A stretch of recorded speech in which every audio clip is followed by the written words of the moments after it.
Hi, my name is Yoon Jung Lee. I'm going to compare and contrast the healthcare systems of both the United States and South Korea. First, health insurance. All people in South Korea are eligible for coverage under the national health insurance systems. In 2020, nearly 51.34 million South Koreans were covered by national health insurance system, which is 97% of the population. The insured are divided into two groups, employee insured and self-employed insured.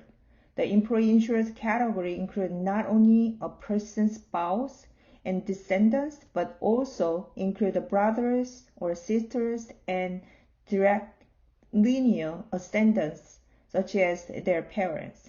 The remaining 3% are not financially able to contribute due to being unemployed or economically disadvantaged and are covered under the medical aid programs in South Korea. However, the United States health system is a mix of public and private, for-profit and non-profit insurers and health care providers. The federal government provides funding for a national Medicare program for the adults aged 65 and older and some people with disabilities, as well as for various programs for veterans and low-income people, including Medicaid and Children's Health Insurance Program. The United States does not have universal health insurance coverage. Nearly 92% of the population was estimated to have coverage in 2018, leaving 27.5 million people, or 8.5% of the population, uninsured. Moreover, the uninsured rate, 8.5% of the population, is down from 16% in 2010 when the landmark Affordable Care Act became law. Public and private insurance set their own benefit package and cost-sharing structures within federal and state regulations. Advantages of universal health insurance are almost all citizens can access healthcare services regardless of their ability to pay. The government regulates healthcare costs to reduce administrative costs for the healthcare practitioners. There's no need to deal with varying insurance companies. However, disadvantages are more government control in individual health care may limit the costly services that have a low probability of success. Longer wait time to access elective procedure and more funds are focused on essential health care service for the population. Lastly, it can lead to a lot of a portion of government's year's budget, in some cases totally 40% of total their budget. Secondly, Medicare. In December 2019 in South Korea, my dad was 80 years old, found a severe calcification of the aortic valve. He needs to either open heart surgery or procedure called transcatheter aortic valve implantation. Since he had a low kidney function with old age, there is a high risk for open heart surgery or that procedure. My brother searched and found a high reputation of doctors in the certain hospital, and he called and was able to get the successful procedure done for my dad in a few months. Koreans are free to choose their doctors and hospitals. Most South Korean doctors are in private practice and most hospitals are private owned. Co-payment system. Korea and United States has co-payment system. However, it is different. Co-payments in United States, some insurance require co-pay for services. Co-pays are fixed dollars a month designated by the insurer. So I know a copay in the US, I always know how much I will pay when I'm seeking medical services. However, copays in South Korea is essentially functions as deductibles in the United States.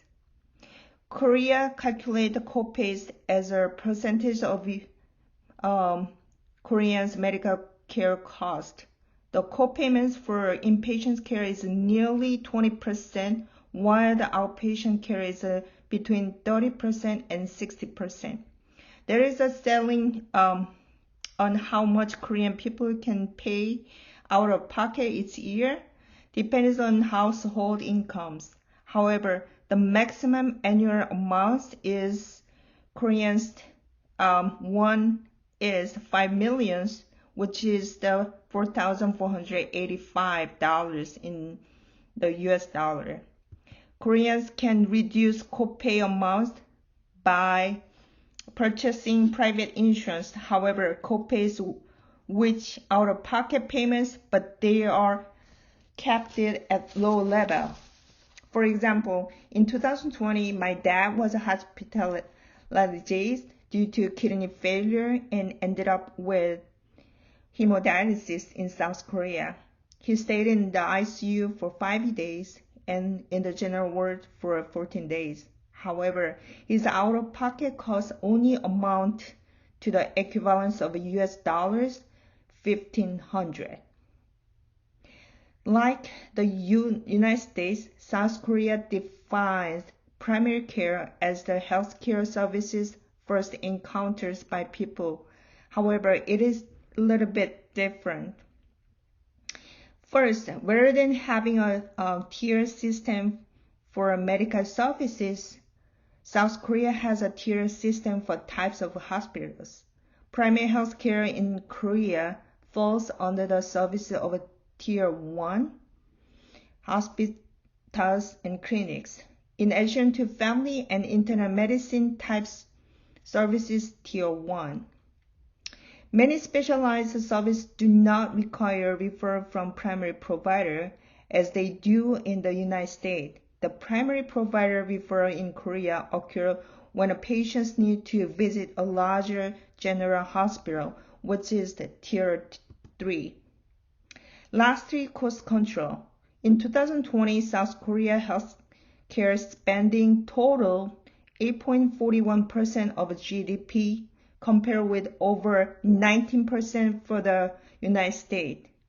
Furthermore, South Korea pays only a third per capita for healthcare, which is the $3,500 compared to United States, which is $11,945. The government controls Koreans' pharmaceutical price. Pharmaceutical spending per capita $1,376 in the United States. However, only $675 in South Korea. Total less than half of Americans.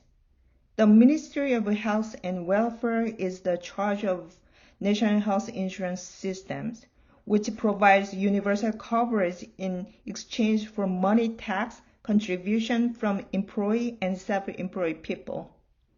The Health Insurance Review Assessment Services in South Korea evaluate the medical services fee, quality of the healthcare, and adequacy of medical services.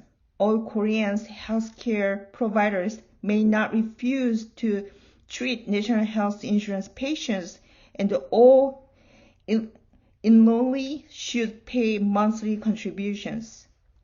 However, since most of Americans have a private health insurance, there are limited options available to the federal government. The Affordable Care Act introduced cost control lever for private insurers offering marketplace coverage, requiring that insurers planning to increase the plan premium significantly submit their prospective rates to either the state or federal government to review. State governments trying to control costs by regulating private insurance, setting medical provider fees, developing preferred drug lists, and negotiating lower drug price for Medicaid. Comparing health spending in the United States to other countries is complicated, as each country has unique political, economics, and social contribute to its spendings. Thank you.